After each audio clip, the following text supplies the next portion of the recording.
சத்துவம் இல்லாதவனுக்கு சத்துவத்தை பெருக செய்கிற தேவன். நம்ம சாப்பிடுவதனால சத்து வருவதில்லை, ஆண்டவரை துதிப்பதனால சத்து வருகிறது. இந்த உலகத்தில் எத்தனை பேர் கேன்சர் சொல்ல உடனே மனுஷனுக்கு வியாதி சாகடிச்சிடாது. அந்த பயமும் திகிலும் தான் சாப்பாடு இறங்காது, தூக்கம் வராது. எனக்கு கிட்னியில் கல்யாணத்துக்கு முன்னாடி அந்த டாக்டர் நான் ரொம்ப கஷ்டப்பட்டு ஹாஸ்பிட்டலில் இங்கேருந்து ஆம்புலன்ஸில் ஏற்றிட்டு போனாங்க. முடியல, டாய்லெட் வரல, அப்படி குமிச்சிட்டேன், மேய்ஞ்சிட்டேன். அப்புறம் இது ஜெயந்தியில் ஒரு ஹாஸ்பிட்டல் சொல்லிட்டாங்க, கிட்னியில் கல்லுக்கே கிட்னி ஃபெயிலியர் ஆகிடும் சொல்லிட்டாங்க. தூக்கு வரும்னு நினைக்கிறேன்.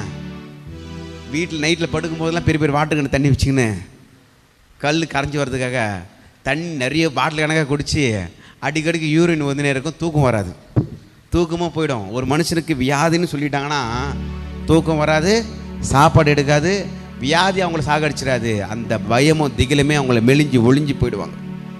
ஆனால் கர்த்தர் நம்மளுக்கு என்னதான் சூழ்நிலைகள் வந்தாலும் ஆண்டவர் நம்மளுக்கு ஒரு பலன் கொடுக்கிறார் தெரியுமா? அதுதான் உன்னதத்தில் வருகிற பலனாக இருக்கிறது.